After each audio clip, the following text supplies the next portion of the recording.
today. I'm going to rush into it because he's a busy man, and the man that's been glowing ever since is Mr. Graham Hood.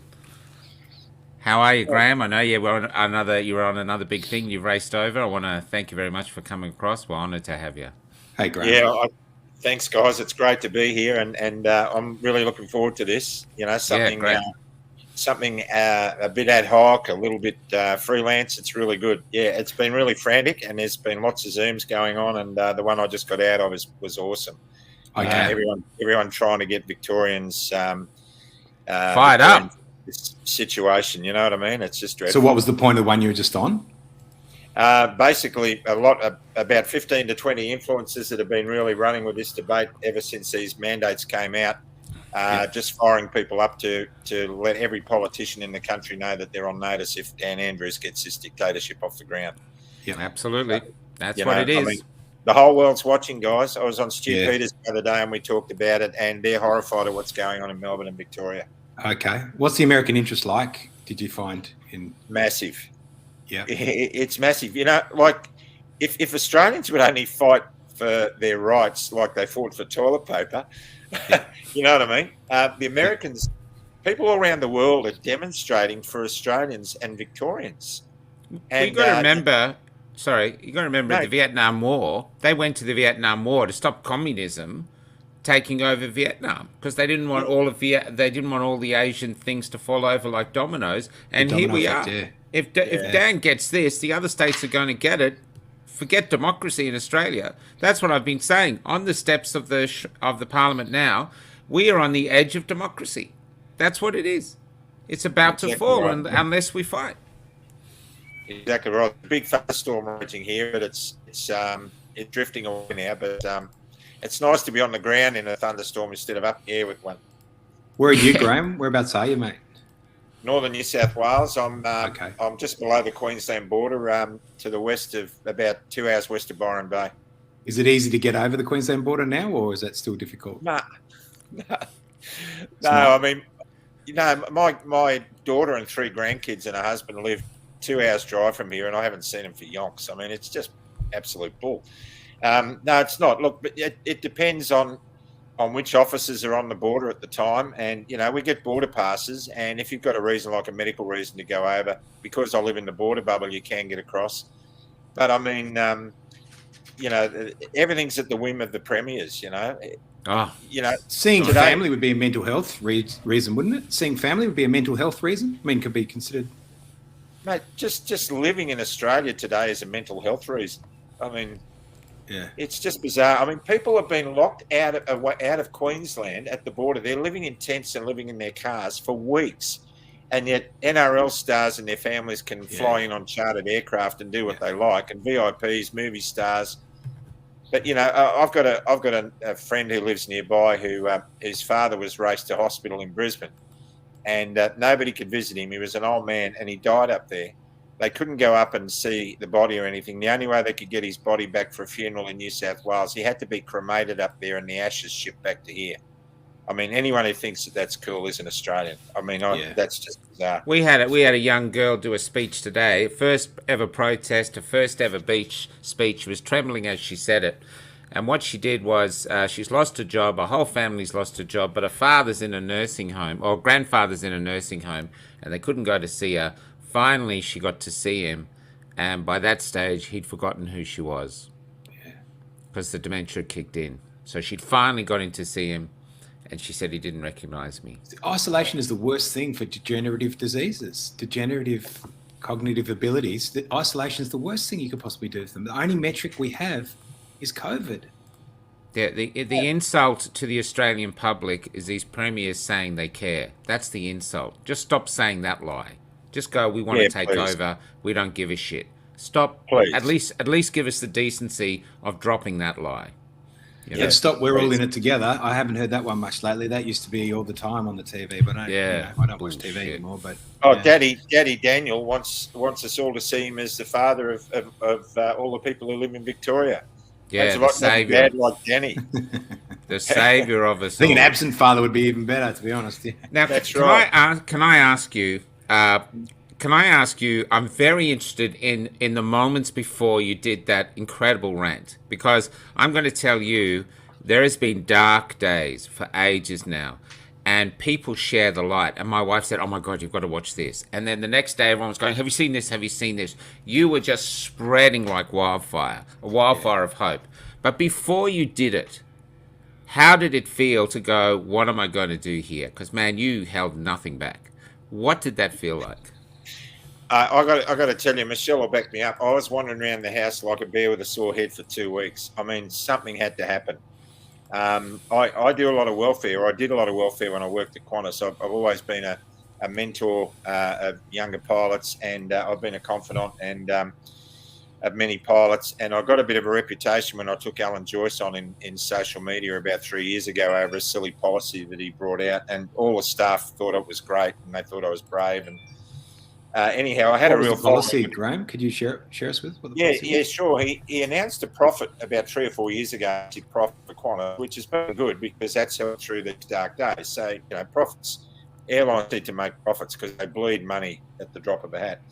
Mm. And he said in his press conference that he was proud to announce that they'd allocated $63 million out of their budget to give every staff member a $1,500 bonus. And everyone thought, wow, that's really cool, Anyhow, and a few days later, we got a letter in our inboxes saying that that bonus was dependent on any future agreement to sign a contract or an EBA agreement.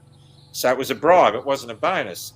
And I was incensed. I thought you'd have been better off just sending us a greeting card, and save $63 million. So I wrote to him and told him that, and I offered a few suggestions to boost morale that wouldn't have cost so much money. And I felt that it was a bribe. And he emailed me back, and he got stuck into me. He just said my email was appalling, and he was going to make sure personally that I never got my bonus. So I thought, what? So he made it personal. Yeah, he made it personal. You insulted God. I put my email to him on Facebook, and then I put his reply up to show everybody what he was really like, and it went viral. It went gangbusters all around the world. I'll look that up. and anyhow, then I had to take it down because people were getting too personal against him. They were talking about his stature and his gender, diversity. And I mean, it got really ugly. And I don't like people attacking other people. I mean, attack policy, attack the system. But, everybody's got a heart. And we've all got a conscience, even Alan Joyce.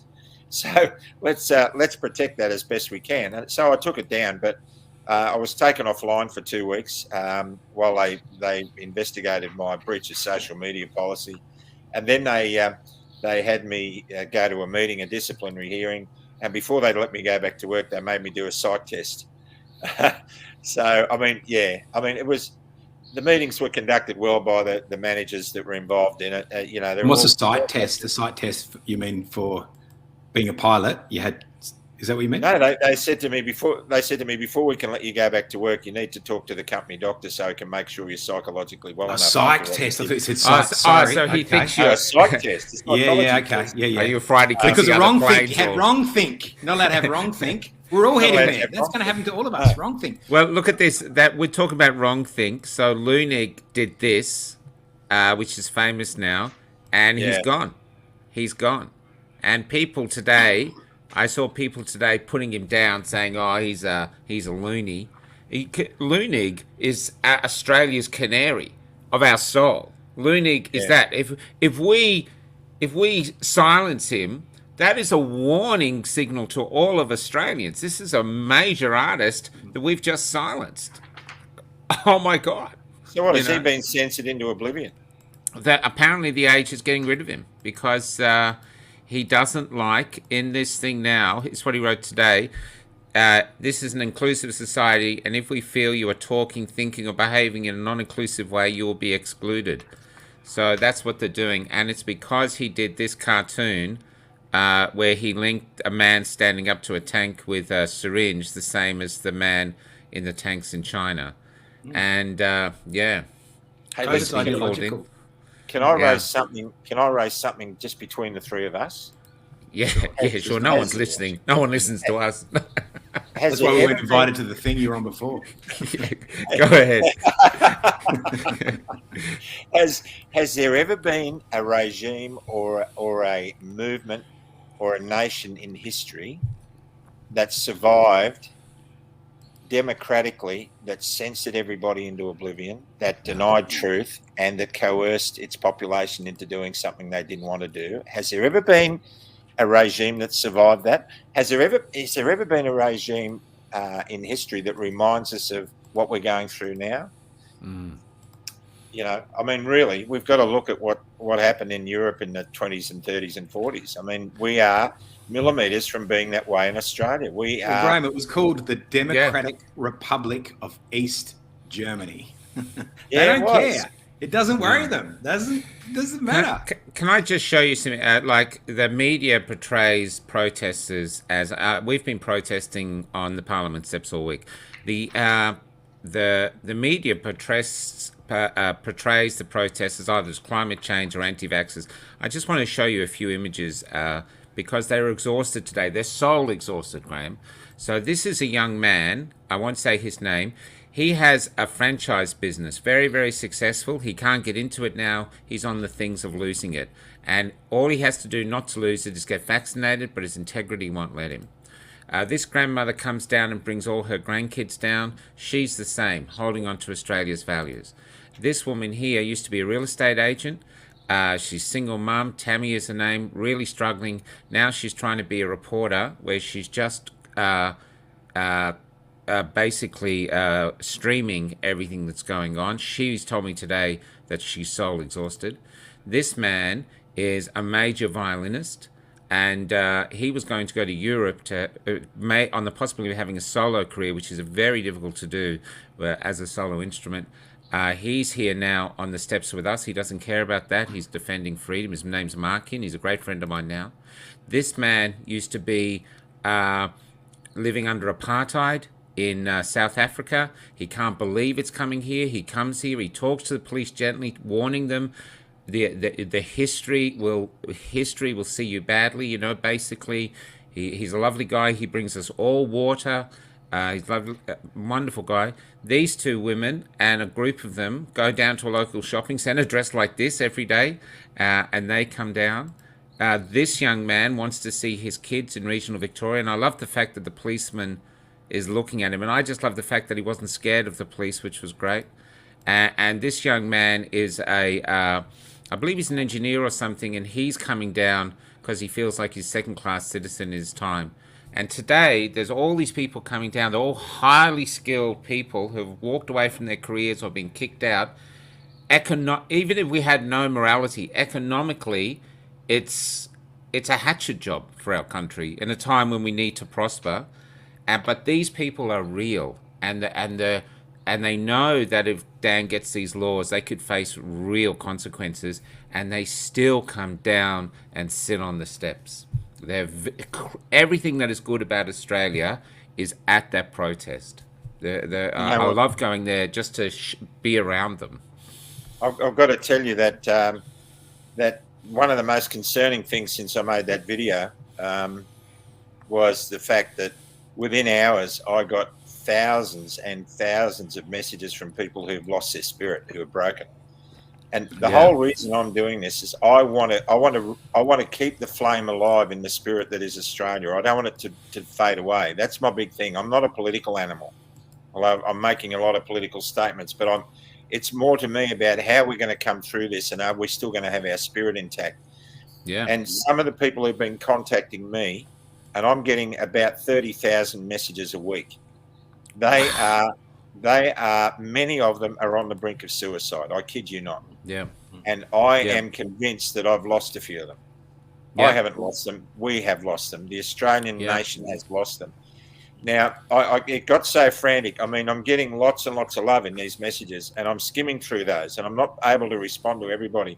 But Michelle and I and some volunteers have been skimming through the messages looking for those that need support. And it got so desperate about a week ago, or a bit longer, nearly 2 weeks ago, that I put out a video begging people who are unemployed at the moment, who have any mental health skills, mental health nurses, psychologists, crisis counsellors, psychiatrists, please make yourselves available, because I am desperate to get support to these people. And a very entrepreneurial young lady living on a yacht in the Brisbane River on an old boat designed and put up a Facebook page called Hoodie's Helpers. And she great. invited people to come on board. Now, Hoodie's Helpers is now a movement that is spreading worldwide.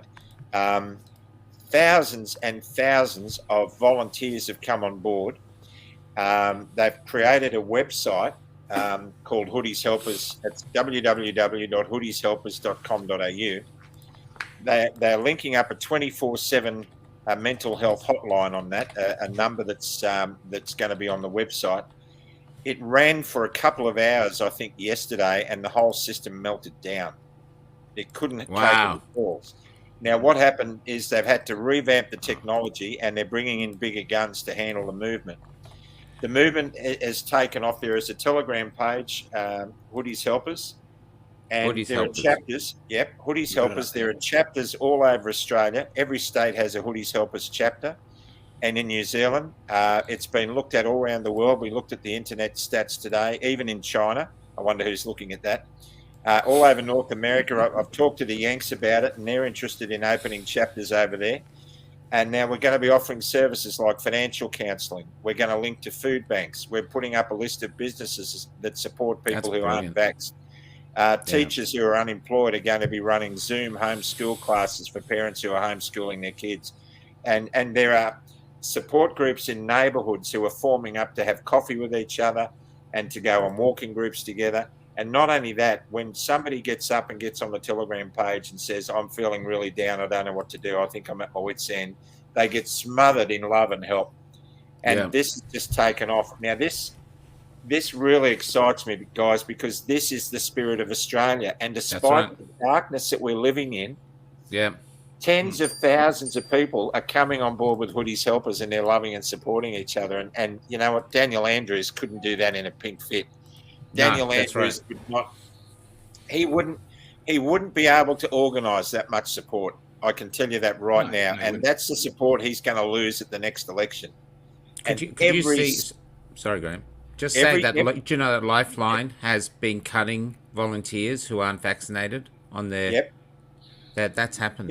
Guess where they're going? What you're saying to you? Guess where they're going to Hoodie's Helpers. Hoodie's Helpers. And that's awesome news. So Xi Jinping apparently. Xi Jinping, he's probably going. He said it was going well in China. Nothing goes well in China without his okay, I wouldn't think. Yeah, that's exactly right. But we're really, really buoyed by that. Oh, there it is, Hoodie's Helpers. Yeah, for Hoodie's Helpers for anyone who Graham, wanted. That is fantastic news, Graham. Just for a second, because I wanted to ask something before about Alan Joyce. Because what strikes me about guys like Alan Joyce, and there's quite a lot of them, there's a lot of them in the arts industry, they're really pro same-sex marriage, all about equality. How dare you exclude anyone in contemporary Australian setting, all the rest of it. Fair enough. That's passed. It's all law. Now, suddenly, it's okay to disenfranchise a group of people again. How does someone like Alan Joyce begin to reconcile that? Well, you know what he has to come to terms with? That a lot of the people he's shutting out of his own airline voted yes in that referendum. They supported him in that referendum. Yeah. I know. And for me, it's just ludicrous. The other side of that that's dark is that there is no way that this gene therapy has been through the rigours enough to be guaranteed to be safe when pumped into pilots' arms. I know. Right, because isn't it true that there's several plane crashes that have happened and they're concerned about them? Yeah, well, it's hard to get the exact data on that, but I personally know of 2 pilots in Australia who have died after the jab. Not at work, they died on days off. So East-West Airlines in America have let go of the mandate. They've said it's okay. Southwest. Yeah, Southwest. Sorry. Yep. Now that's because that they're getting pushback over there. You know, the supporters of the US Freedom Flyers, who are supporting pumping money into their legal action against the airlines, are the passengers. The American travelling public seem to have a mentality that, hang on, I think we're more at risk of our pilots getting a blood clot than we are of catching COVID from them. And they're speaking up. And what's more, the air crews that work for these airlines and the employees, the ground handlers and everything, they're all picketing the airports and they're picketing their head offices. Where are our airline employees? I mean, I resigned to give the folks in this industry in Australia a voice, but they're still hiding in the shadows, and there's thousands of them. And, you know, I believe that Qantas is struggling because they've only got about 65% with only days to go to the deadline, of people saying that they're filling in the form saying that they've been double jabbed. So they're going to be in a crisis if that number's. Now, I'm urging all airline people and anyone who's got an interest in safety, the first thing, if you've been adversely affected by the gene therapy, you need to speak up. You have a responsibility to declare what's happened to you to the Civil Aviation Safety Authority, who are doing nothing. The Civil Aviation Safety Authority are doing nothing as far as testing.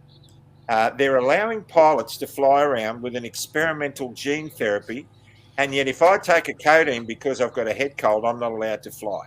Now they're doing my God! No, the inconsistencies are just frightening. Always. Oh my God! The contradictions. Yeah, you're not supposed to notice that. And there are 16 basic questions that we pilots have been asking the company and the Civil Aviation Safety Authority. Things about, have you conducted any high altitude testing? Have you conducted any? Are you happy with the fact that pilots are flying stressed because of mandates? Can you guarantee the long-term safety effects? Can you guarantee that I will pass my annual physical to keep my license? And we're getting nothing back. Just check it out with your GP is what we're being told. So, and the GPs can do nothing. Yeah, they're not allowed to. That's right. They can't say anything. Yeah. When I get a physical, I go to a designated aviation medical examiner, who is a GP largely, who's been certified by CASA to be a designated aviation medical examiner.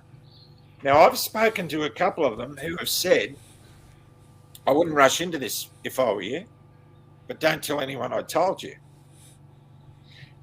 And these aren't people that I've been to visit. These are guys who I know. And the Civil Aviation Safety Authority is saying, well, go to your DAMI. Now, some of these questions have been emailed in advance to the designated aviation medical examiner by pilots so that they can get informed consent when they turn up for their physical. Some of these medical examiners have sent emails back to the pilots, their clients, saying, we don't want you to attend this office any further for your medical examinations. We're not answering your questions. So who on earth do we trust? I mean, that's right. That's right. The doctors, you're not allowed to go in. They're just saying here the UK has stopped jabbing pilots. Emirates apparently is backing off as well. I don't know if that's true. This is what the people are saying. Well, but I'm having lots of people approach me, Graham, that are either they're not allowed into their doctors, they're not allowed to see the psychologist, they're not even allowed to get an appointment with their doctors unless they're vaccinated. We had one woman went to get an extension on her exemption, and the doctor just got up, walked to the reception, and told the receptionist to call the police. So this woman's going, "What are you doing? What are you doing?" And said, "Call the police," because she was asking for an extension.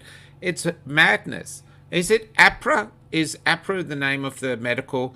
Has anyone actually asked them to state, what are you doing? Are not allowing doctors to speak?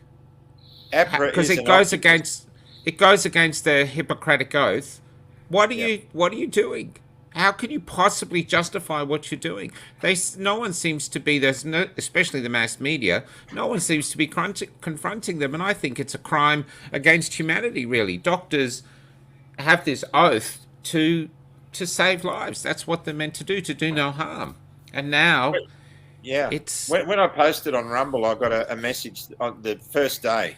I got a message from a medical specialist in Melbourne who told me that he was so glad I posted what I posted because now he no longer feels alone. He said, "I am a medical specialist in Australia. I am now classified as persona non grata. I have brought the medical profession into disrepute because I cannot give informed consent to myself, or I cannot give the information to my patients. I've been locked out of my hospital. I've had to close down my medical practice. I've had to terminate all my staff. I will never practice medicine again in Australia. And I ask you, please, Graham, please pray for my patients that they will be okay because there is no one to replace me." Now, that is APRA. Yeah, we had a doctor on with a similar story on Monday night. We had a doctor on our show. Same thing, same story. Yeah, and for some social media posts. And someone told me that last night, and it's yet to be confirmed, that 120 Filipino nurses flew into Brisbane International Airport last night to bolster the flagging staff numbers in Queensland hospitals. Oh, well, what's driving it all, Graham? Sorry, what's driving it? What's driving? Well, in your opinion, yeah, this question. But what do you think? This is not about health; it's about control. Anyone who believes this is about health really does not have the intelligence to tip the water out of their shoe if the instructions were written on the heel. Really, this is not about health, guys. This is about control. We're about this pandemic, so-called pandemic, will be history in no time flat. It's going to go away soon.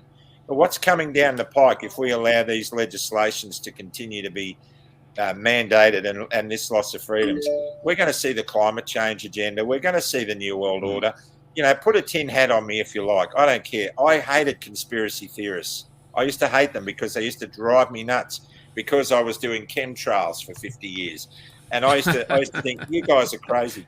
But if anyone told me 2 years ago that we'd be having these discussions now, I'd have called you a conspiracy theorist. Absolutely. I'm a conspiracy realist now. Absolutely. And anyone who isn't awake to what's going on really is asking for trouble. I'm actually starting to think maybe David Icke is right. You know, they are lizards. Because, I mean, seriously, how could you do this stuff otherwise? You'd have to have the own species of a lizard. To your own species. Yeah. Yeah, I've just got this news in here. There's reports that 1,600 nurses could be sacked in Tasmania tomorrow. And today, at the march, a CFA volunteer came up and said they're getting the CFA to drive the ambulances because so many paramedics are leaving. Now, that's not a warning sign, and it's just insane. I heard from Johnny Larder, the paramedic that's taking Hazard. The Jig Hazard. Yeah. I heard from him not long ago. The New South Wales ambulance sent him a staff email, they were forgetting that he's suspended, and the email said that there were 250 vacancies urgently needed to be filled by paramedics on the north coast of New South Wales alone. There were 250 shifts that couldn't be covered. Now let's go right back to basics. The people we're talking about are educated people who've done medical degrees. They've done RNs that have done nursing degrees, paramedics who've done degrees in paramedicine. We're talking about doctors and specialists. And yet Australia, I said to a mate of mine who he does a vital work. He's a groundsman at a school. I sent him the message from this doctor, this specialist, who said to me that he was going to lose everything. And I said to him, the guy I'm talking about doesn't want to hear about any of this stuff. And I said to him, what would you say to this doctor? And he said, I don't know. He's probably not a good doctor anyway. I mean, we've got to start thinking at a deeper level in Australia. We've got to get out of this bloated on entitlement mentality that we're stuck in and see that the people who are giving up their entire childhood dreams. I mean, pilots and flight attendants are giving up their childhood dreams because they are not convinced that this is the right thing to do. And the rest of you are calling them idiots. And the rest of you are saying, you know what, it serves you right if you die of COVID. For goodness sake, we're Australia. Amazing, isn't it? You know? Do you think, Graham, that some people, some people saying people haven't woken up, but do you think there's actually people out there who have woken up and going, okay, we're going into a totalitarianistic existence. What do I have to do to fit into that world? Because I actually think people putting the circle around their face and almost attacking anti-vaxxers are actually going to the state, look, I'm on your side, don't attack me. And they're already adapting to the modern world. So instead of actually looking forward, going, do I really want to have this existence? Their survival instincts overriding their morality, and they're just going, well, what else can you do? You just got to adapt. Keep your head down. Do you think that's a problem as well? I've got an answer for that, mate. I'll tell you, when I was doing a lot of training in the airline industry, I did a lot of human factors training, teaching people how to cope with stressful situations and how pilots could communicate better to make sure that everything was covered, working as a team. We also did a lot of security training, and we did a lot of looking at hijackings in the early days, and it's called Stockholm Syndrome. Now, Stockholm Syndrome, I forget the origins of it, but basically what happens if people were locked up in an aeroplane with terrorists that have been hijacked, after a while, the passengers, the victims, start to side with the terrorists. It's a survival mechanism. Now, a lot of the people that are saying, I don't want to know, they're blocking their eyes and their ears. They're intelligent people too, but they've been under a lot of mental stress. I mean, lockdowns and coercion, and let's face it, the government's high-fiving about the vaccine rates. They're losing track of the fact that most of the people, I reckon most of the people who've gone for it in the last couple of months have been coerced. Yeah, it's a relentless media campaign to back it all up. Just destroyed them. So the Stockholm syndrome's what's going on, and a lot of people are just saying, how can we beat this? If we all recognise the fact that all we had to do was say no. If every war was fought or was about to be fought by soldiers who looked at each other and said, what are we doing this for? And just put their guns down and went home, there'd have been a few generals left on the battlefield. We forget that 6 million Jews willingly walked into the gas chambers. They could have overwhelmed the German guards, but their spirit was so decimated by the way they were treated. And Australia, you're doing that to people at the moment who haven't yet gone along with the mandates. You're doing that to them, some of you, and on your heads be that. I read a story about a woman that survived. She was a Jewish woman with her child. She was naked in a line. This is before the gas chambers, where they were shooting them and then they were falling into trenches. And she stood in line and she said all these people were getting shot before her. And she said to the woman behind her, why are we just standing here? Why are we just waiting? And the woman said, what else can we do? And that's it. And so I do think that a lot of these people on the steps, these young people, not just young, they're all different. They're just a slice of the diversity of Australia. I think they're young lions. These people are, if we can get through, these people could be the leaders of the next society. Because even a guy today, he was just working at Coles. He goes, I'm here. I don't care. I'm not going to get it. I'm going to stand up. So this man could become Prime Minister, who knows, because he's got the courage to come in. Someone said today on a post, they said, for November, instead of growing a moustache, why don't you just regrow your balls? Because that's what we need. Yeah, I saw that. And that lunatic, I thought that was, Michael, I just thought that was a great post. The state is weaponized, though, isn't it? So that's frightening, because the state is weaponized and we're not. Well, I was talking to Stu Peters through the week, and he was telling me, 45% of all the guns in the world are owned privately in America. And he was really proud of that. He was really proud of that. America's got to fall for the whole thing to work, He said, you guys have all been disarmed after Port Arthur, and I thought, while he was saying that, I was thinking, well, at least we're not having, thousands or hundreds of kids being killed in schools by gun-toting lunatics. But that's because the culture lost its discipline. The culture has lost its discipline somewhere along the way, because that certainly wasn't the case when the founding fathers had the Second Amendment. No, that people were walking into schools shooting people up. The culture had more discipline then. Yeah. I think what's happened in America is they have become so intoxicated with the news media that they live in a world of panic. I mean, that's why we see a lot of psychoanalysis going on over there. There's too much media, How many times did you have to see the World Trade Center collapse before you actually knew that it collapsed? I mean, I just want to say Michael Lauria was the one that posted that. Michael, I thought that was the post of the week. So, hats off to you, man. Yeah, I agree, Graham. Sorry to interrupt. So America feels it needs to be armed to the teeth to protect itself because of the fear generated by mainstream media, and that's why things that you guys are doing are so vitally important. We need to really invest in another strata of news and content, because we don't get news on mainstream media. We get opinions. No. And all news is some editor sitting at a desk deciding early in the morning what he wants the country to worry about for the next 24 hours. So, I mean, we're addicted to that. And I've just switched all that garbage off. And the best thing we can do in Australia is destroy our media rooms, because we're getting brainwashed by Hollywood, and then we're getting brainwashed by the talking heads on mainstream media. And we're watching reality television, which has got nothing to do with reality. I mean, The Block used to be a program about, getting an old building and turning it into a profit. Now it's about putting people into a gladiatorial conflict with each other. Graham, is that the possibility of why some of this is actually happening, though? Because that old media is under threat. It's under threat by a new guard, which has access to the dissemination of content which it never had before. It's been totally democratized. So anyone with an iPhone can do as good a job almost as someone with a whole studio they've got to pay for. Is that why we're seeing this desperate lurch for control? Because you're talking about control.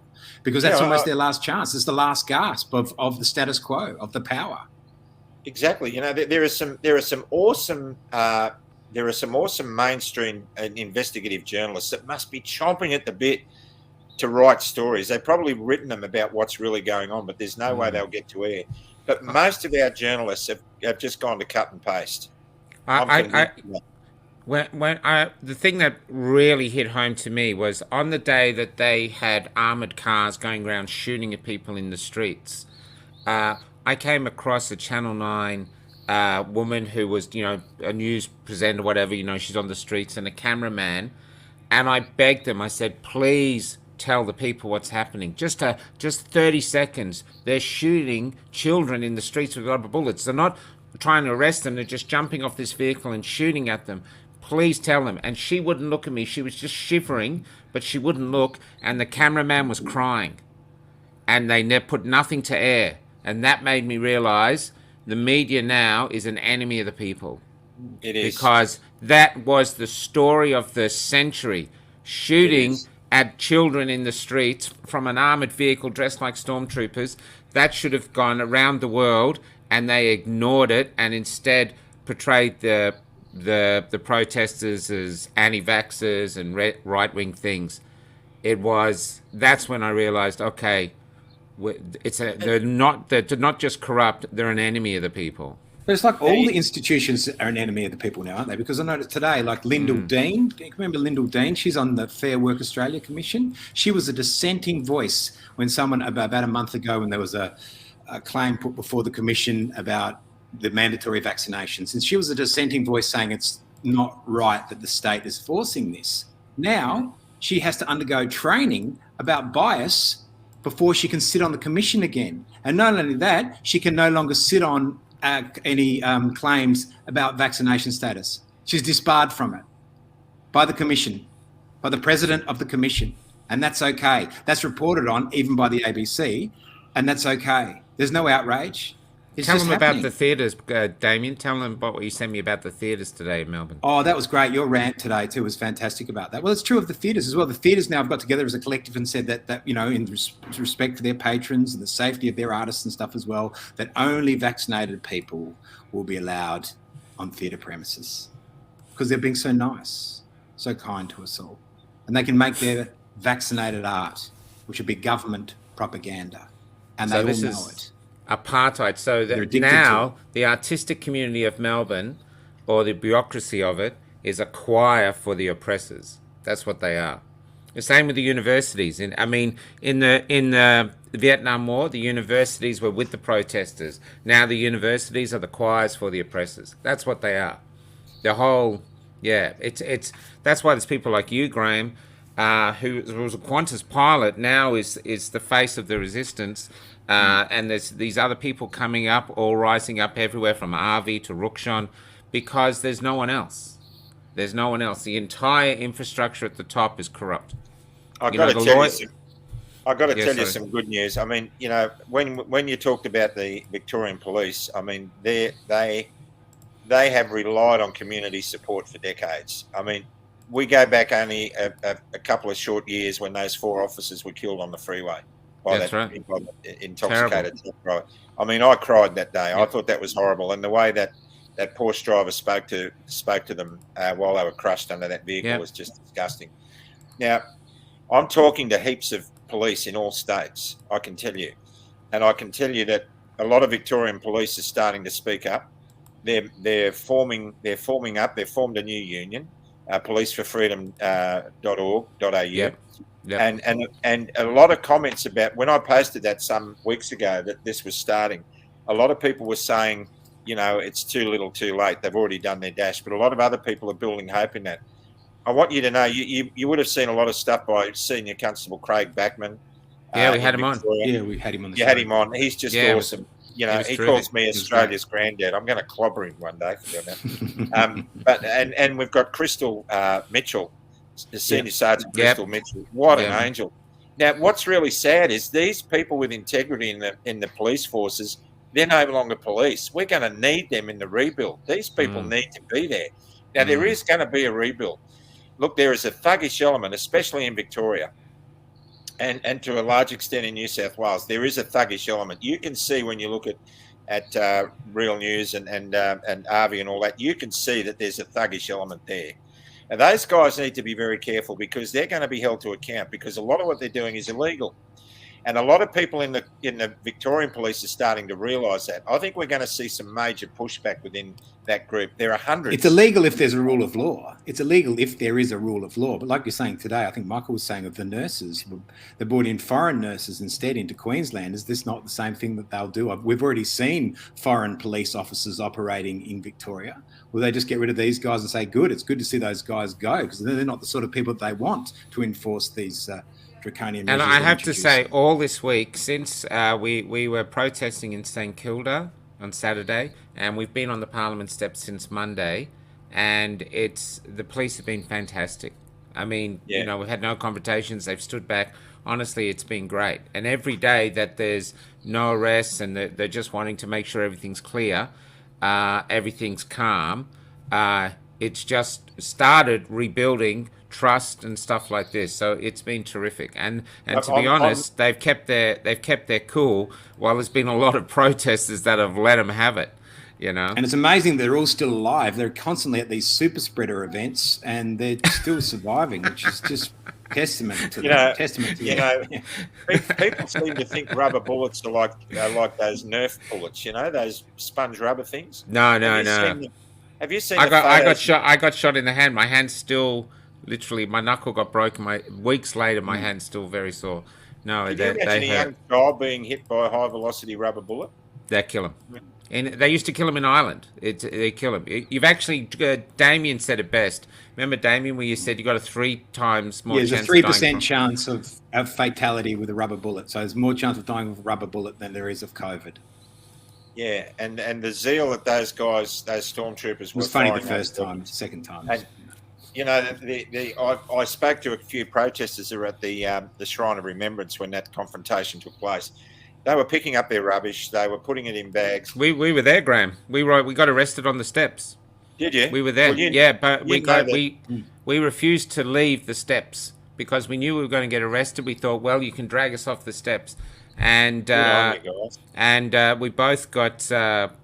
They were bouncing on our heads with their shields, banging us into the ground, going, "Stop making us do this! Stop making us do this!" We're going. We got assaulted. Yeah, we got assaulted by the Victorian Police Force. Damien did an amazing speech. Quiet, peaceful protest. Damien did an amazing speech right up to them. I did a speech from the stairs that went viral, and they thought we were organisers, but we weren't. They were just handing around the mic, and we had a crack. But it was amazing. They were around us like stormtroopers. We didn't know the people were getting shot because we were getting beaten up. But when we got home, we found out that the other protesters got shot at. It was the darkest day in my history as an Australian. But the people there... He wants to enact these laws that he can do that at any point he wants, or he could have arrested all of us on that on that shrine because we were, you know, the wrong type of people, because that's the sort of stuff he's got in this legislation. Your characteristics can lead to you being detained. Your characteristics. What the hell does that mean? Oh, well, on that point, Graham, I'm bringing in, we call him the Golden Guardy. He's a lawyer attached to this site, and he wants to talk a bit about the bill. Are you happy to stay around for a little while? Yeah, absolutely. Could I ask Graham one more question before we get to Guardy? Because just something that it fascinates me by you, because I've heard you talk about your addictions, right? Which I find interesting because I've had my own problems with addictive nature. And the only thing that I understand, this push for control and power, just unadulterated power, doesn't even matter if it doesn't make money. It can destroy an economy as long as it gets power. The only thing I can really equate it to is addiction, because it's about oblivion. You don't really care. You just need the fix constantly, and you cannot possibly get the fix, and you just stay on the chase. Is that fair? Was that something you would agree with, Graham? Or? Yeah, power and control is very, very addictive, and Daniel Andrews is the walking epitome of that.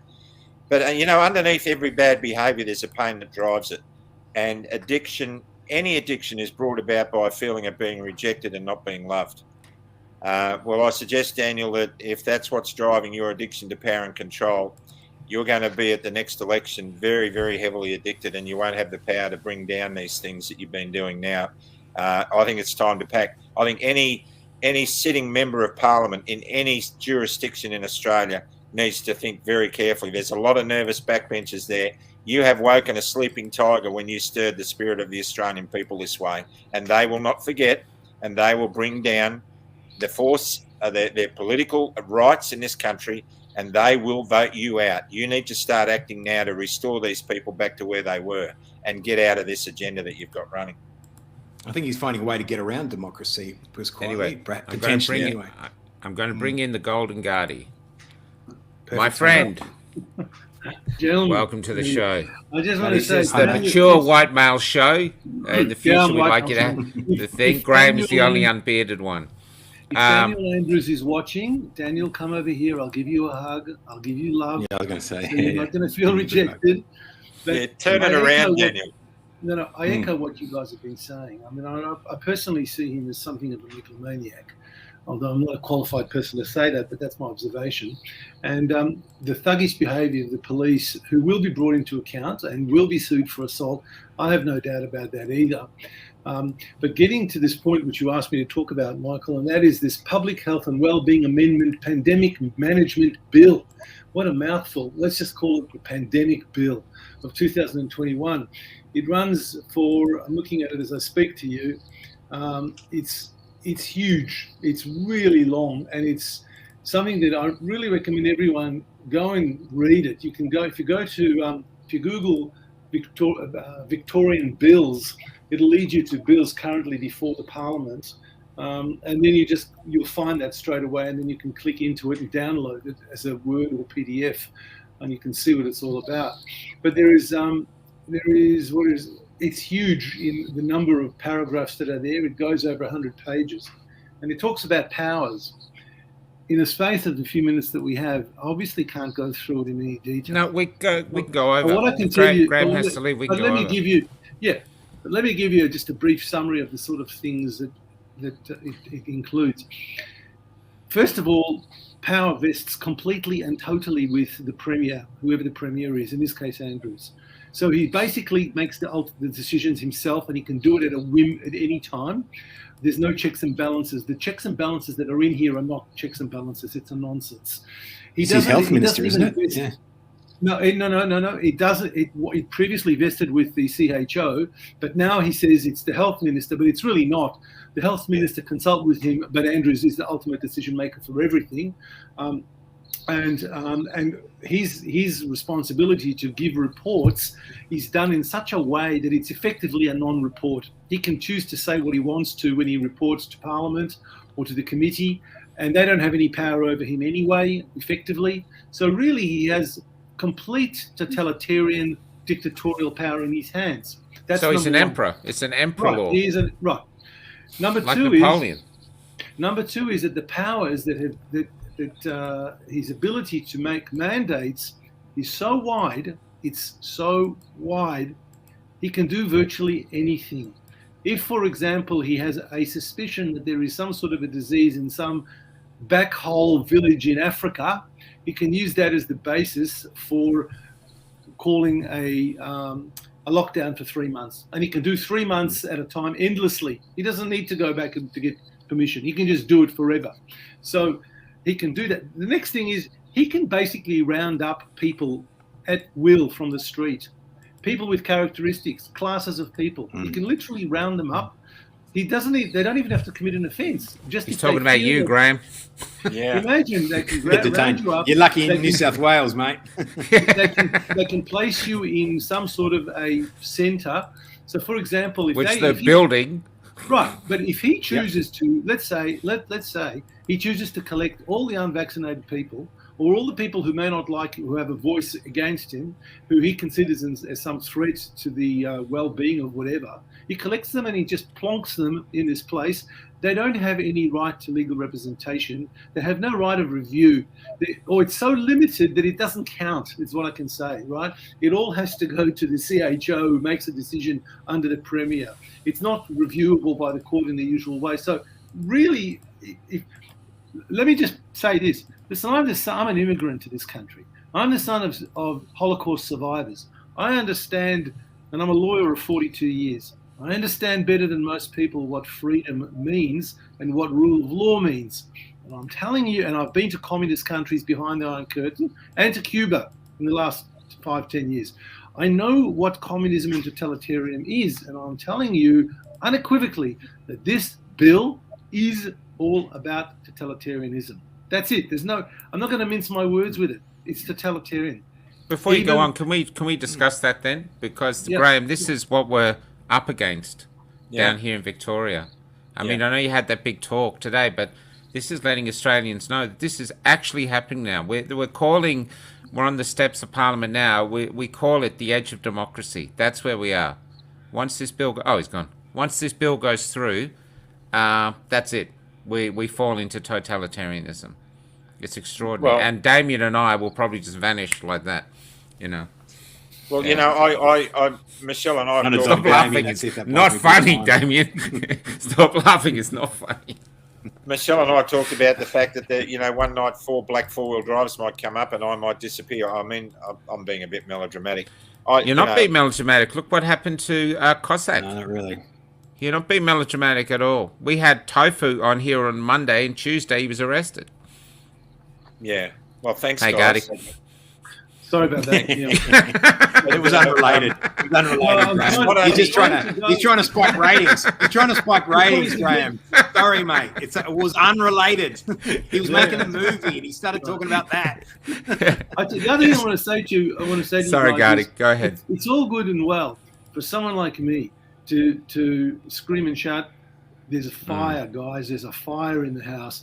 And it's all good and well for you guys to say, "Hang on a minute." But the truth is, that the majority of people out there in the community have never in their life read an act of parliament or a bill. They've never for one moment considered jurisprudence or philosophical issues like this until it comes to get them personally. That's when they'll wake up to it. It'll be too late by then. That'd be too late. Really too late. And I'm screaming and saying this is a real danger. We could end up, this is a North Korea CCP China style of Well, Michael, we had a stay of execution today. Gardy, we had a stay of execution today. So he was trying to push this through the upper house, and now for some reason, I didn't know that was true. It's been pushed to next month. Is that not the case? We haven't heard confirmation of that.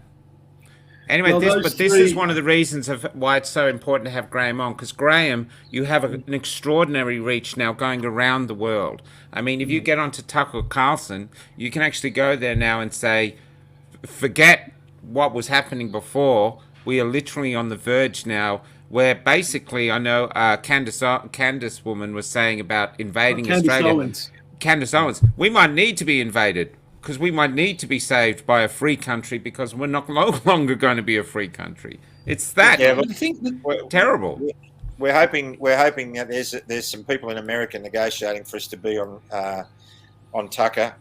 Myself and Josh Yoder, the framing it in the likes of the American pilot and the Australian pilot at war again, as bringing ANZUS into the whole thing and trying to get some generation going over there with that. Yeah, but the problem with what you're saying is, and I'm not having a go at you, is that it's all what the governments tend to do is when the heat is on, when the pressure is on, they'll give exemptions to the one or two just to get rid of them. For example, Australia Post apparently got an exemption because it's federal and therefore Dan doesn't affect it. And the same happened with the pilots in America. But the question, what about the ordinary deplorable, the serf, the mug who gets up early in the morning, works his ass off, comes home to support his wife and 4 kids? What about them, the disempowered ones? The tennis. Look, the tennis players don't have to be vaccinated, but everybody working there to make the event happen has to be vaccinated, and only the vaccinated people are allowed in to see it. but these high-profile tennis Yeah, players get off. A rule Look, for you- these. It's like we see we- AOC going to the gala and she doesn't have a mask on, but everybody else has got a mask on. All her minions have got a mask on, and they're usually Hispanic. You know, whenever looking at, I mean, it's extraordinary. It's extraordinary. You know what we've got to recognise in this country is what's happening in Victoria, and believe me, I'm talking to the everyman and the every woman who's going through this, because for some reason I've been conjured up as their spokesperson, the people in the middle ground, and that's where I belong, and I really care about these people, I really do. And what we've got to remember is that all this stuff is going down. You look at the Labor premiers. I'm not being political, being party politics, but McGowan, Andrews, and Palaszczuk are the most dictatorial premiers we've ever had. Palaszczuk talked on Sunrise the other morning about the camps that they're building up there being used for the unvaxxed. She said it in plain view. And Koshy and whoever it's called a wellness camp. How Orwellian. Yeah. Resilience. It's well Re-education camps. Yeah, re-education wellness up there. The guys running that show, the guys interviewing her, just let that go over their heads. Now we live in a situation like this because we have a federal government which has totally and utterly destroyed the Federation of Australia. We are the apartheid divided states of Australia right now, under the auspices of the Prime Minister, who has been absent without leave. We've got 3 Labor premiers riding roughshod over the population. And where's Albanese? Where's the Australian opposition, the Labor opposition? I mean, but they supported. You're missing the point. Both sides of the aisle support this kind of regime. They do. The only difference is, and again, I don't want to be political, but the only difference is that the 3 Labor premiers are putting as much pressure they can on the federal government because they know there's an election coming in about May or June of next year, and they want to get rid of the Liberal federal government to have one of theirs. Yeah. And then once that's just party political nonsense between them. They're all in it together. It's the same in New Zealand, Graham. That woman that they voted in, like the saviour, who was all about bringing people together. Yeah, even after that mass shooting where she was embracing the Muslims, all about bringing people together. She was in the hijab. She was doing the whole bit. Yeah, is now celebrating the fact that she's dividing the country. She's bringing in apartheid. She's celebrating it. She's saying she's doing it. Yeah, that's exactly what it's going to be. She's actually happy about it. It's segregated and now Dan. Everything down here, Graham, when we're at these marches, everybody has lost family members, mothers who won't see their daughters and their sons. At the moment, Michael, I can only see one solution to all of this. Either an act of God, let God do something, please help us, or more realistically, I would like to see the governor, Linda Dessau, liquidate both houses of Parliament in Victoria, and let's go to the polls. Let the people speak, because I reckon that Dan Andrews right now would be kicked out instantly. If we wait until November next year, we'll be so emotionally broken. This bill will destroy us. There'll be nothing left to vote for. They would have gotten to her, though. They would have gotten to the Governor General, wouldn't they? They would have. You just can't I don't know the machinations. Sorry, Graham. Have you say, Graham. I was on a Zoom group of 100 celebrities the other day, including Robert F. Kennedy Jr. and Zach Bush, and a lot of professional athletes who are forming up, and they're about to take action. And I was listening to a lot of rhetoric, and I'm listening to us talk about a lot of stuff tonight. But I want everyone to realise that while we're having this conversation, people have taken their own lives in Victoria. And they have around the world, but mainly around Australia. And I said to that group, we were on that Zoom call for 3.5 hours with the most incredible humans that I've ever had the opportunity to share a screen with. They were amazing, and what they're planning and wanting to do is really good. But I estimated to them all, I said to them, listen, while we're having this talk fest, I would imagine easily from the emails and messages I'm getting that while we've been doing this, 50 people in this country have taken their own lives. Now, Zach Bush was so moved, he had to take himself off screen. He was crying. And everyone else on that screen was crying. And I was sobbing as a blithering mess. And it breaks my heart. Now, we can talk about politics all we like. We can talk about the semantics around this so-called scamdemic. But the truth is, what's going on in our country is destroying people literally. It's carnage. Literally. Carnage. It's carnage. And if we as Australians countenance that, no matter what medical opinions we have, we are not Australian. No. We are Graham, there's only, what was there today? Maybe 150 people at the steps of Parliament? Yeah. What now when we went on the Westgate Bridge, there would have been about 25,000 people there, and you really felt the power and the strength of the people. And if you like, we won that day, whatever that means. Yeah. We won that day strategically. Yeah. But it hasn't eventuated again. No. I cannot tell you why. It has not eventuated. And things have gotten worse since then. Things have gotten worse since that point. I think people are scared by this bill where they could end up in jail for 2 years. I think they're sitting at home going, do we go there? That's what. Do we and go a there? fine of $100,000 on top of it. $100,000 fine. Well, you know what? You know what? 2 years jail. You know what, people? Anybody watching this, all it takes for evil to thrive is for people of goodwill to do nothing. Yeah, that's right. So we have to wake up and we have to have our say. Now, you don't have to be violent. Yeah, but what do you say to someone? I get you, but what do you say to someone who's going to be arrested for 2 years and going to be fined $100,000 and lose their house? What do you say? Well, that law hasn't passed yet. That law hasn't passed yet. So if today or even tomorrow there was 30,000 people on the steps of Parliament House, I'm telling you, that place would be rocking. Those people in there would be shaken. Oh, they'd be frightened, because it would be frightening to feel that force. Because it hasn't gone through yet. It hasn't gone the vote. It hasn't got the upper house. They'd listen. I mean, Fiona Patton, the recent party? Yeah. She's come out and said that this bill is very conservative. It's a very nice bill. She's actually come out and said something like that. I mean, that's because she's already bought, probably. But this is what it is. This is the line in the sand now. What used to be as Australians and who we're going to be is right here now, and the rest of the states will follow. Because the rest of the premiers are going to go, this is great, I'm going to get those laws and join down in who can be the greatest dictator. And so it's right Andrews, now. Can you remember the speech the comment Dan Andrews made about Margaret Court? About, her not deserving to draw breath, and she breeds hate speech, and she's diversive. He made this speech about Margaret Court that, regardless of what you think about Margaret Court, he's now doing exactly what he accused her of. Oh, they always do. Exactly. They always do. It's always an act of projection. Yeah, projection. He's called out doing that so many times.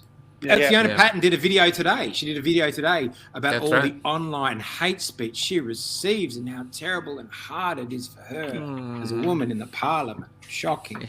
Yeah. We've got to feel empathy for her and sorry for her. And that'll be the justification for the laws that she says yes to. That'll be the justification for her. And Catherine Cummings actually came down today and did a speech with us at the prospect that she could be tossed out of Parliament because she's breaking the law by being there, or breaking Dan's law. So, yeah, it's I do see courage around, but not enough.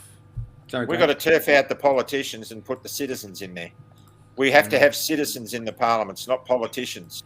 Let me tell you something on that. I've been speaking to a number of people who are now suddenly crawling out of the woodworks, who are trying to stand to get electoral support. They're kind of positioning themselves for the next election, right?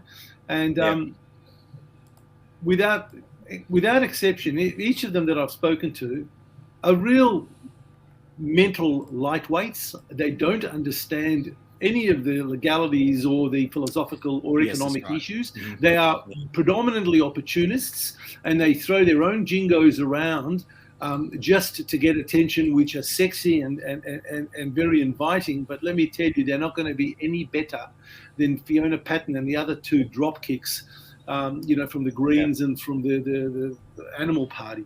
That's the problem. We've got ourselves we're getting what we deserved. We have got ourselves the worst caliber politicians in this country, and now we're going to reap what we've sown all those years. Well, the danger is there won't even be a next election for them to even run in. That's sort of maybe a fantasy that they're thinking that's still going to operate that way. And under if there is, it'll be so why would he need an election? Because he'd just say the vaccinated or those who are going to vote against him can't turn Anyone who votes against him will just be herded out and pushed away. It's very simple. Yeah. Or do an online voting like they did in America, and who knows? But I think by having Graham on though, I want to go back to Graham and the hope that he does. Now he did that amazing speech, and it was a dark day. It was dark day. My wife was crying in the bed and waking up crying, cuddling me this. You did a speech, Graham, and even in a thing like you did the remarkable thing saying you were addicted to porn, which really made me want to come forward and go, Damien's addicted to porn too. I don't know what to do about it. But there's, but you filled one man, Graham, one man throwing himself on the pyre, filled Australia with hope. So I believe, like Lord of the Rings and the Hobbits rising, there is always hope. You can always rise up. And look what you're doing now with this Hoodie's helpers. This is what it takes. One person can change things. And that's what these speakers are coming down today. We're going to get some of the people who are there every day on tomorrow night, just to introduce them, these heroes, unsung heroes to the community. But they get down, they hand over the microphone to anybody. Anyone can have a speak. And these people who've never been to a protest, who are trembling with fear, get up and they speak. And then once they've stood up, they can't sit back down. And you, Graham, are the face of that, my friend. That's why it's such an honour to have you on. And I think it's very easy to get down and negative and this, but we need to do William Wallace speeches. We need to rouse the people. And today is the day to stand up. This week is the week to fight. And if we get a 2-week extension, now is the time to fight, because now in the future, people will look back and go, what did you do in those 2 weeks?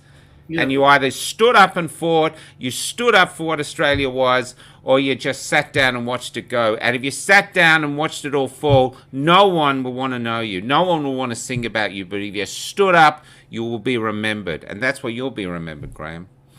Well, I do appreciate that. It comes with an awesome responsibility. But I talked about my addictions because I'm a broken man like everybody else, and I'm not pretending to be anything I'm not. And I want everybody to know I wear my heart on my sleeve. I just try not to stick my arm in the toilet, But for me, it's I'm a very unfashionable man, sadly, in this country. Anything that's reflecting out of me, I link to Jesus Christ, because I'm a Christian, and it was Christ that got me through the porn addiction. It was Christ that stopped me from wanting to kill myself in 2006. And I live under a banner that belongs to a man who died 2,000 years ago on a cross, so a filthy porn addict like me can have a second chance. And that it's the passion of my relationship with him that wants me to be as honest and as Christ-like as I can. So when people elevate me, it makes me feel smaller, because I want them to point the glory to where I get that from, and it ain't me. And so when I tell you about my brokenness, I'm not trying to be some kind of hero. I'm trying to tell you that I left school when I was 13. I had a criminal record by the time I was 17. The only thing that kept me going was a desire from the age of 5 to be a pilot. That's all I ever wanted to be. And I got there because I never took no as an answer. I always, if I got no as an opinion, I kept going until I got the opinion that I wanted. And I rose to the top of my field. And I got there because I'm just an everyman, The one thing that I didn't like about my job was having to wear a uniform through the terminal. I never felt I deserved to have it. I love the flying, and the passion of the flying. I love the taking off and the landing, and the flying around thunderstorms was awesome. But having that notoriety really didn't sit well with me, because I didn't feel like I deserved to be there. And yet I did it for 53 years. I was a captain for 32 years in the world's oldest and safest airline. And I made it. You know what? I made it. But all of that 53 years and my whole life has been for this moment I'm approaching 69. It's all been about this. And so it was worth it. If I didn't ever wear a pilot's uniform or a Qantas uniform, I wouldn't have the notoriety that I've got now. And I don't want the notoriety for me. I want it for Jesus. And Jesus wants something a whole lot better for this country than what he's got, what we've got. And I'll just jump in and say to you that even if for anybody listening here who is not religious, is not Christian, I happen to be Jewish, not that it matters, it doesn't really matter. It's not about that. All you have to, if you are a person who believes in humanity, you believe in people's rights to be free and to have dignity, and if you believe in a society that's pluralistic, where we can choose to live as we choose and we can respect one another, God or no God, religion or no religion, then you can't abide by what's going on at the moment. You just can't. Because what's going on, so one more thing, the bottom line of what's going on is they're trying to get God out of the formula, right? That's the bottom line. When God is removed from the formula, what then happens is we have human beings who make their decisions based on their own logic and rationale, and there's no accountability for anything. Morality is out the window. That's what's going on here, and that's communism 101. That's what they do. It is. God becomes Dan Andrews or Xi Jinping or dear leader or Adolf Hitler. That's God. The science. Trust the science. It becomes Well, trust the science that made the virus. Trust the science that made the virus. Scientism. A teacher told me once because you have to. That's right. You discuss God. What is God? Does he exist? And she said years ago to me, God is love. That's it. It's love. That's it. If you love someone, that's the proof of God. In any form you want to believe it, that's love. And love, through all the plagues, all the wars, love has been passed down, and we still talk about it now. And one of the first things that children draw is love hearts and love. Love is hugely strong. And what's going on now where people talk about a spiritual war, because in the protests they talk about it all the time, what I believe in now is there is a rise of evil. And the bureaucrats are unrolling the evil that these evil leaders are telling us, and the bureaucrats out of cowardice are unrolling it. What's happening now is a battle between good and evil. And if you love God, then good for you. You throw it from Jesus, I'm with you. I'm a big believer of Jesus, and especially his teachings. But that, to me, that is what's happening now. It's a fight between good and evil, and good will prevail, but at the moment, it's a hard fight. I want to put my faith into perspective. I believe God is about relationships and love and freedom of choice. We're free to choose whether you can't mandate somebody to love you. Daniel Andrews, you might like to think about that. You cannot mandate somebody to love you. It has to be freedom of choice. Now, I preach a lot of sermons in churches, and I run a lot of seminars and stuff. I do a lot of public speaking. I have a beautiful relationship with Jesus Christ, but I don't like religion. I think religion is the business of God conducted by men, and they suck at it, to be honest with you. And I think we can see that now, because where are the churches? Are the churches writing exemption letters for people who have a faith that says that they shouldn't be vaccinated? They're not. Many of the churches are referring to people like us who are waiting to give informed consent as a lunatic fringe. So we had a great priest on last night, I will say. Brother Rizzo was fantastic. Oh, we did have we got a great priest comes on Sunday. We found some there is some exceptions. There are. But at the end of the day, it's all about relationship. And when my wife forgave the man who molested her every weekend for 6 years when she was a child, a church elder, I was there, and I saw what happened. And the guy said to her when she forgave him, she said, "That's good. I want you to know that I forgive you too, because you know you were just as responsible as I was." Right? And I grabbed him by the shoulder and I wanted to thump him. And she said, no. And she looked up at the sky and she said, "God, give me strength." And she looked at that man and she said, "Despite everything you just said, I still forgive you." And I saw the evil leaving, and he lost control when that happened, and she got her control back. Forgiveness is powerful. And I coined a phrase that day that grace and evil can't live in the same house, and evil is always the first to leave. And that's the absolute truth. And that's what love's about, and that's what my faith's about. And that's why I have faith through Christ that this country can restore itself with love and compassion. And that's what we've got to do. That's what the spirit of the Anzacs is all about. You know, she'll be right nowadays means, it doesn't matter, who cares? She'll be right in the old days, in the tradition of the Anzacs was, they're bombing the daylights out of it, but it doesn't matter. We're going to get through this. And that's the spirit, she'll be right, that we've got to get back in touch with in this country. Yesterday, guys. Yesterday.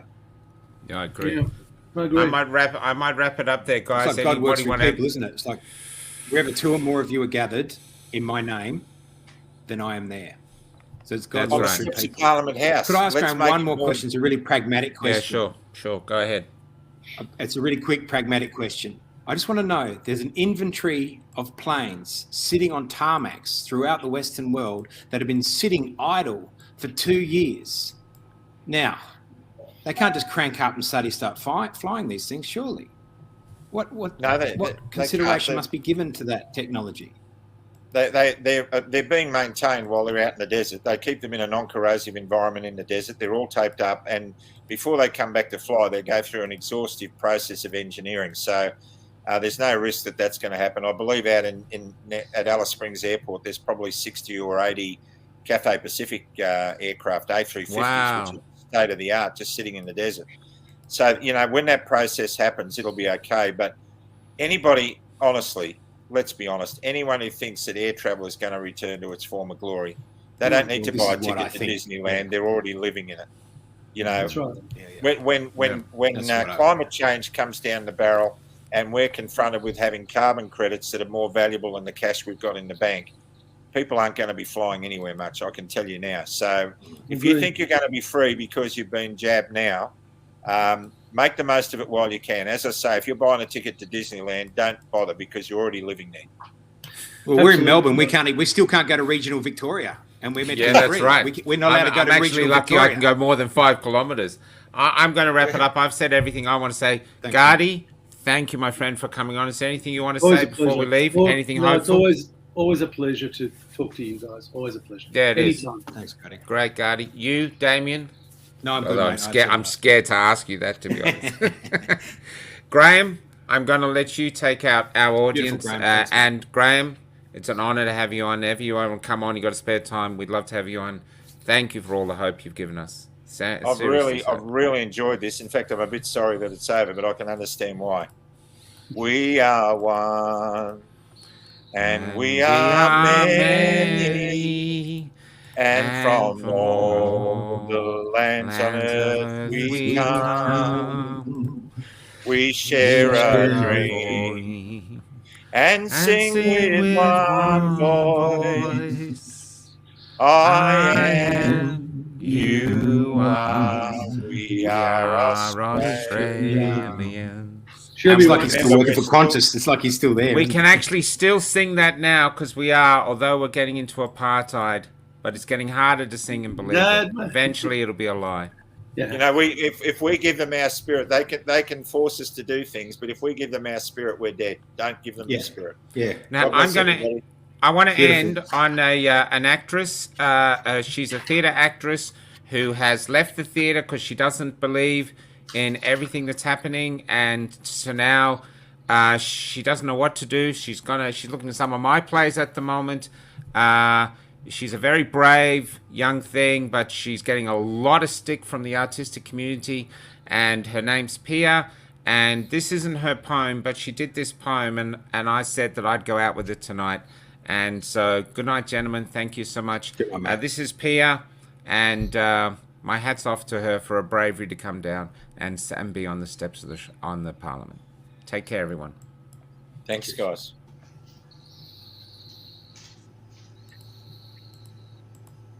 Right here, right now, right in front of you. This is a WMD, woman of my own destiny. Beneath these baggy clothes, I've got enough thoughts and words to blow this show sky high. And my shrapnel's gonna stick inside everyone, 'cause I'm a wanton mad Delilah, won't march to nobody's drum. They can fire all the insults they like, won't make a dent. 'Cause these words are more than decoration. I write to make a difference. And they can't mold me into deference, 'cause I'm awake to their means of distraction. I want more than plastic deities. Want more than stick-on diamonds. Want more than department store stock take, 'cause I've taken stock off this well-masked dictatorship and I'm wondering where's my democracy. I wield my diction as a weapon of mass media debunction. And I'm a woman whose mind's being dominated. A woman who speaks her mind. What a danger! Must be a wench with a mental disorder. Or what's more, a well-wicked dissident. I'll pay. Or a woman ill-mannered enough to dream.